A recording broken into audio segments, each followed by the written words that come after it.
related with the practical for class 11th and 12th. Okay, जो आज practical हम discuss कर रहे हैं दैट इज टाइट्रेशन, और इसको मुझे कहना चाहिए रेडॉक्स टाइट्रेशन, और ये है भी रेडॉक्स टाइट्रेशन. सो रेडॉक्स टाइट्रेशन जो आपका आता है इट इज ऑफ 8 मार्क्स. सबसे पहले हम ये देखते हैं कि रेडॉक्स टाइट्रेशन में आपको आपकी कॉपी में प्रैक्टिकल एग्जाम जब आप लिखोगे तो उसमें क्या क्या चीजें लिखना है. ठीक है, एम जो है वो आपको ऑलरेडी दिया हुआ होगा. ठीक, देन आपको लिखना है मटेरियल रिक्वायर्ड, जो भी चीजें आपको जरूरी लगती हैं मटेरियल में वो आपको यहाँ पर देना है. ठीक है, देन आपको इसकी थ्योरी समझानी है, बहुत डिटेल में नहीं जाना है, बट रेडॉक्स टाइट्रेशन है तो उसके से रिलेटेड आपको थ्योरी में लिखना है. देन थ्योरी के बाद आप इसके अंदर रिएक्शंस लिखेंगे जो इसमें इन्वॉल्व है, रिएक्शंस इन्वॉल्व. ठीक है, देन आप इसमें बनाएंगे ऑब्जर्वेशन टेबल, ऑब्जर्वेशन टेबल. उसके बाद आप देंगे इसकी कैलकुलेशंस, एंड फाइनली हम लिखेंगे रिजल्ट. ठीक है, तो ये मेन पॉइंट्स आपको इंक्लूड करना है आपके प्रैक्टिकल में जब आप इस प्रैक्टिकल को लिखेंगे. देखिए ये प्रैक्टिकल रेडॉक्स टाइट्रेशन आपको दो तरीके से देते हैं. यहाँ पर आपके लिए मोहर सॉल्ट भी है और ऑक्सैलिक एसिड भी है. तो एग्जामिनर आपको कुछ भी दे सकते हैं, इनमें से मोहर सॉल्ट भी आ सकता है और ऑक्सैलिक एसिड भी आ सकता है डिफरेंट मोलारिटीज के साथ. तो हम अभी जो डिस्कस करने वाले हैं वो दोनों ही डिस्कस करेंगे साथ में, मोहर भी डिस्कस करेंगे और ऑक्सैलिक एसिड भी. ठीक है, चलिए इसको नोट कर लीजिए आप जल्दी से. ओके, सो ये नोट हो गया है. अब हम आगे बढ़ते हैं. सबसे पहले समझिए कि रेडॉक्स टाइट्रेशन ये क्यों है, क्योंकि यहाँ पर रिडक्शन भी होगा और ऑक्सीडेशन भी होगा. ठीक है, ऑक्सीडेशन और रिडक्शन इनके लिए हमें चाहिए होते हैं oxidising agents and reducing agents. Reducing agents वो होते हैं जो किसी का रिडक्शन करवाते हैं. तो यहां हम जो रिड्यूसिंग एजेंट यूज करने वाले हैं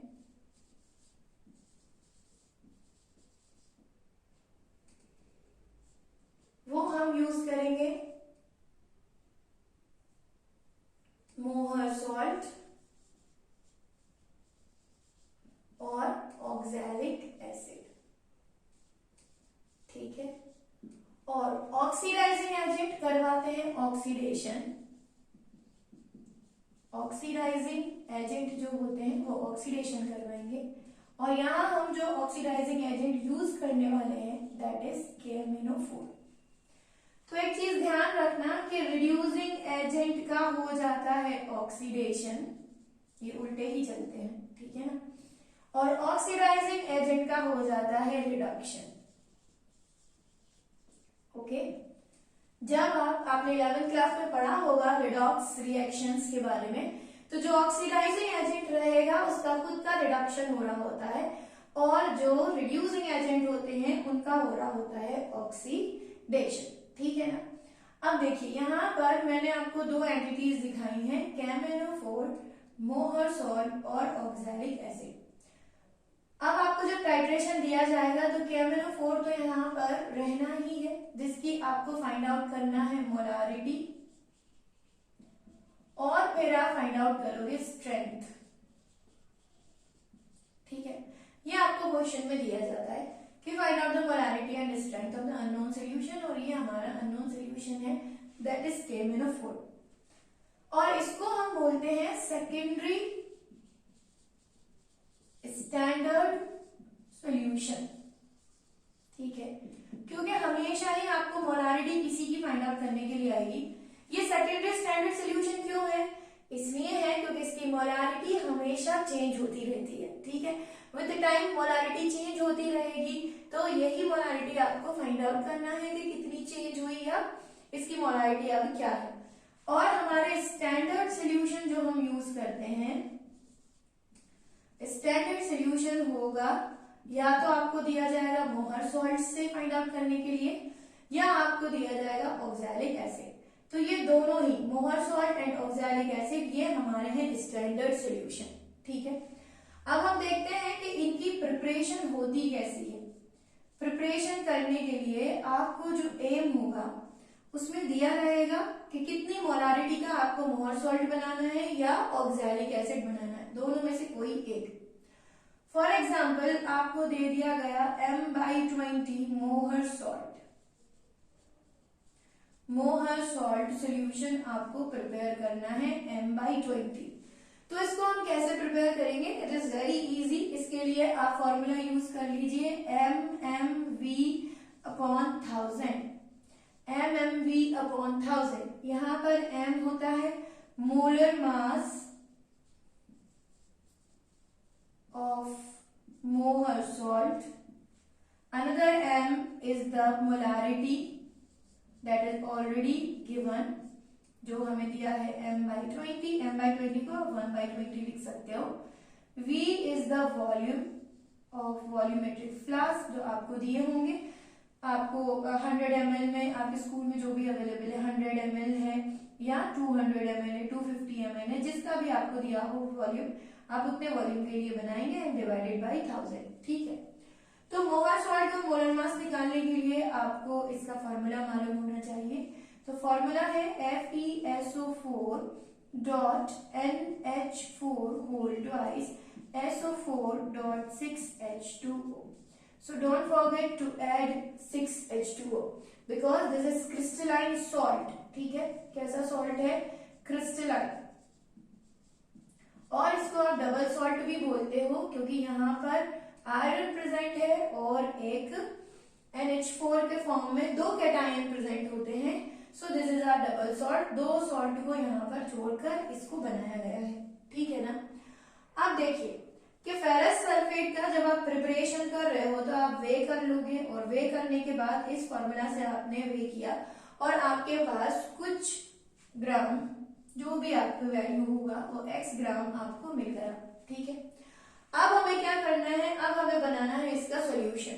तो सॉल्यूशन बनाने के लिए जो चीज हमें ध्यान देनी है वो ये है, सबसे पहले कि आपने जो x ग्राम लिया है उसको आप अपने वॉल्यूमेट्रिक फ्लास्क इस तरह से बना होगा उसमें आपको डालना है with the help of funnel. ठीक है, सारा के सारा आप इसके अंदर डाल दीजिए और कुछ पार्टिकल जो फनल पे चिपके रह जाएंगे। तो अब आपको यूज करना है एसिड। अब ये एसिड कौन सा हो जाएगा, दिस इज H2SO4। तो बेटा यहाँ ध्यान रखो कि HCl और नाइट्रिक एसिड कभी भी आप यूज नहीं करना क्योंकि वो खुद ही ऑक्सीडाइजिंग एजेंट होते हैं और आपके रिजल्ट आने में काफी देर करवा सकते हैं। तो इसलिए हमेशा जो एसिड यूज होगा that is H2SO4 sulphuric acid. ठीक है, अब हमने यहाँ से H2SO4 डाला, ये कितना हो सकता है आपका हाफ टेस्ट ट्यूब और या उससे भी कम, क्योंकि अभी आप सोल्यूशन प्रिपेयर कर रहे हैं तो इसमें हमें थोड़ा सा H2SO4 डालना जरूरी है क्योंकि ये जो आयरन प्रेजेंट है इसमें ये क्या बना लेता है FeOH होल ट्वाइस और FeOH whole thrice, ferrous hydroxide और ferric hydroxide in the absence of acid. इसका हाइड्रोलिसिस हो जाएगा जिसकी वजह से यहाँ पर जो कलर है वो कैसा हो जाएगा, येलो कलर का सॉल्यूशन बन जाएगा। ठीक है ना, तो ऐसा ना हो उसके लिए हम क्या करते हैं, इस सॉल्यूशन को जो प्रिपेयर करते हैं वो एसिड मीडियम में करते हैं, इसलिए हम थोड़े से 2 और 3 ml H2SO4 इसमें ऐड करेंगे। ठीक है, इसके बाद यहाँ एक मेकअप पॉइंट दिया गया होता है, जहां तक मेकअप मीन्स मेकअप नहीं करना है, इसका मतलब है कि आपको अब इसमें डिस्टिल वाटर ऐड कर कर जो आपको पॉइंट दिया होगा वहां तक इसको फिल करना है। ठीक है, एक चीज ध्यान रखना कि वाटर जो है वो ओवरशूट नहीं होना चाहिए, अदरवाइज मोलारिटी चेंज हो जाती है। ठीक है ना, तो आपका रिजल्ट भी अलग आ जाएगा। तो जितने के लिए जितना वॉल्यूम आपने लिया है वो वॉल्यूम एग्जैक्ट होना चाहिए यहाँ, इससे ज्यादा ऊपर जाएगा तो मोलारिटी चेंज हो जाएगी। ठीक, दूसरा हमारा प्रिपरेशन होता है वो किसका है, ऑक्सैलिक एसिड का। तो वो बताऊंगी मैं अभी आपको, लेकिन उससे पहले आप इसको नोट कर लीजिए कि किस तरह से ये काम करता है और किस तरह से आपको वे करना है मोहर सॉल्ट। ओके, पॉज कर लीजिए वीडियो को और इसको नोट कर लीजिए। ओके, चलिए नेक्स्ट हमारा है ऑक्सैलिक एसिड। तो देखो, ऑक्सैलिक एसिड के प्रिपरेशन के लिए अगेन आपको मालूम होना चाहिए इसका फॉर्मूला। ऑक्सैलिक एसिड का फॉर्मूला होता है COOH and COOH dot 2H2O। तो यहाँ पे भी ये 2 मोल्स वाटर मॉलिक्यूल के बिल्कुल भी नहीं भूलना है, और इन्हीं को सबको कैलकुलेट करके आप इसका निकालोगे मोलर मास। ठीक है, उसके बाद सेम फॉर्मूला mmV/1000 है ना। अब ऑक्सैलिक एसिड हो सकता है आपको M/40 दिया हो, M/20 दिया हो, जो भी एग्जामिनर आपको देंगे, आपको इस पोजीशन पर मोलारिटी के लिए उसको रख देना है। देन आप यहाँ पर मास रखोगे, अगेन आपका जो भी वॉल्यूम गिवन है वो गिवन वॉल्यूम यहाँ पर रखकर आप इसको कैलकुलेट कर लोगे। ठीक है, फिर से वही होगा कि ये आएगा आपका x ग्राम्स, और x ग्राम जब ये आ जाएगा तो अब हमें फिर से इसका क्या बनाना है, सॉल्यूशन। ठीक, सॉल्यूशन बनाने के लिए अब यहाँ हमको ध्यान रखना है कि इसमें आप एसिड ऐड नहीं करोगे। ठीक है, क्योंकि इसको एसिडिक मीडियम की जरूरत नहीं है, ये खुद ही एसिड है। तो ऑक्सैलिक एसिड जब आप इसमें फिलअप करोगे, इसको यहाँ तक आपको कैलकुलेट कर लेना है। मतलब आपको कैलकुलेट क्या करोगे, आप इसको फिलअप कर लोगे, मेकअप कर लोगे, ओवरशूट इसका भी नहीं होना है। अब देखिए, एक प्लस मेरे पास हो गई ऑक्सैलिक एसिड, अगर ऑक्सैलिक एसिड आया तो ठीक है। और दूसरा आपको प्रिपरेशन क्या बता दिया मैंने, FeSO4 dot NH4 whole twice SO4 dot 6H2O। ये किसका हो गया, दिस इज ऑफ मोहर सॉल्ट। ठीक है, अब आप फर्दर कैसे प्रोसीड करोगे, ठीक, इतना आप नोट कर लीजिए। अब मैं आगे बताती हूँ आपको कि करना क्या है। ठीक है ना, चलिए अब हम इसको आगे प्रोसीड करते हैं।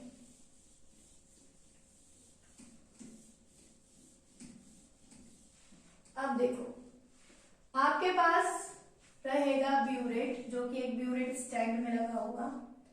ठीक, ये सारी चीजें आपको स्कूल कर देता है पूरा सेटअप। ठीक है, चलिए ये ब्यूरेट है, तो ब्यूरेट में यहाँ पर एक 0 रीडिंग आती है। इतना तक आपको क्या करना है, KMnO4 को फिल कर लेना है। ठीक, अगर आपकी हाइट कम है, आप ज्यादा ऊपर तक नहीं पहुंच पाते हो, तो आप किसी भी रीडिंग को अपना 0 कंसीडर करके वहां से स्टार्ट कर सकते हो। ठीक है, कैलकुलेशन आप कर लो। अब क्या करोगे आप, KMnO4 आपने फिल कर लिया। अब फॉर एग्जाम्पल मेरे पास ये बना हुआ रखा हुआ है मोहर सॉल्ट। ठीक है, तो अगर मैंने मोहर सॉल्ट लिया है तो अब मैं क्या करूंगी, इसको पिपेट आउट करूंगी 10 ml पिपेट आउट करना है। अब आपको जो भी पिपेट अवेलेबल हो, पिपेट आपको ध्यान है वो बांसुरी जैसा इस तरह का रहता है पिपेट। ठीक है, सो इस पिपेट में आपको जो भी स्कूल से मिलेगा, फॉर एग्जाम्पल 10 ml है, 25 ml है, जितना भी आपको बोला गया है, आप उतना, जो पिपेट आपके लिए अवेलेबल है, आप उतना इसमें से मोहर सॉल्ट को निकाल लोगे बाहर। ठीक, अब ये रहा हमारा कॉनिकल फ्लास्क। कॉनिकल फ्लास्क में से इस पिपेट में से मैंने इसको फिल कर लिया। ठीक है, कॉनिकल फ्लास्क में लेने के बाद अब आप क्या करोगे, अब आप फिर से एक और टेस्ट ट्यूब लोगे, जो कि होगी डाइल्यूट H2SO4 की। ठीक है, वो आपको पूरा के पूरा इसके अंदर ऐड कर देना है। ठीक है, तो हमारा पहला स्टेप क्या होगा कि KMnO4 यानी पोटेशियम परमैंगनेट को फिल करना है इन ब्यूरेट, इसको ब्यूरेट बोला जाता है। इसको फिल करने के लिए आप सबसे पहले इसको क्लीन करोगे और एक बार KMnO4 से रिंस कर दोगे और फिर आप दोबारा KMnO4 इसमें फिल करोगे। तो ये हो गया हमारा फर्स्ट स्टेप। सेकेंड स्टेप में हमें क्या करना है कि हमने जो सोल्यूशन प्रिपेयर किया है उसको पिपेट आउट करना है, फिर आप करके उसको ले लोगे कॉनिकल फ्लास्क में। थर्ड स्टेप में हमको क्या करना है कि कॉनिकल फ्लास्क में जो डाइल्यूट H2SO4 है वो एक टेस्ट ट्यूब फिल करके आप इसमें डाल दोगे, ठीक है। वो ऐड करने के बाद आप कॉनिकल फ्लास्क को ले आओ ब्यूरेट के नीचे। अब ये थोड़ा सा ड्राइंग गड़बड़ हो रही है, ठीक है। तो ये हो गया हमारा फोर्थ स्टेप। आप क्या करोगे, धीरे धीरे आप इसको ऑन करोगे और ड्रॉप वाइज MnO4 इसमें ऐड करोगे। कंटिन्यूसली इसको चेक करना है। जब आप इसको देखोगे ना तो आपकी जो नजर है वो यहाँ होना चाहिए, यहाँ नहीं, यहाँ बिल्कुल भी नहीं, ठीक है। आप कहाँ देखोगे, आप देखोगे अपने कॉनिकल फ्लास्क में। जैसे ही ब्यूरेट से MnO4 इसमें आएगा तो ये क्या हो जाएगा, डिसअपियर, ठीक है। ये डिसअपियर होता रहेगा क्योंकि यहाँ एक केमिकल रिएक्शन चल रहा है। वो केमिकल रिएक्शन मैं अभी आपको थोड़ी देर में बताऊंगी कि क्या होगा, ठीक है। सो ये डिसअपियर होता रहेगा और फाइनली एक पॉइंट आएगा जब आपको मिलेगा लाइट पिंक कलर, ठीक है। जैसे ही हमें लाइट पिंक कलर यहाँ मिलेगा तो हम इस टाइट्रेशन को कर देंगे स्टॉप, ठीक। स्टॉप करते ही अब आप क्या करोगे, ये आपका फोर्थ पॉइंट था। फिफ्थ पॉइंट में आपको लेना है रीडिंग। रीडिंग किसकी ले लोगे, रीडिंग ले लोगे ब्यूरेट की, जो कि आपको रिजल्ट के बाद जो लाइट पिंक आने के बाद कितना आपका MnO4 यूज हुआ है वो आपको रीडिंग लेनी है, ठीक है। अब आप यहाँ पर बनाओगे एक ऑब्जर्वेशन टेबल। देखो ये चीजें ना पहले से ही बनाकर रख लेना अपनी कॉपी में। यहाँ पर रहेगा सीरियल नंबर, उसके बाद आपका जो नॉन सोल्यूशन है, नॉन सोल्यूशन क्या रहेगा, नॉन सोल्यूशन हमारा हो जाएगा मोहर सॉल्ट। सो मोहर सॉल्ट का वॉल्यूम आप कितना ले रहे हो, तो अगर मैं रीडिंग 3 बार लूंगी तो it is always 10 ml 10 ml 10 ml 10 ml में फॉर एग्जाम्पल लिख रही हूँ। मैंने आपको बताया कि आपका जो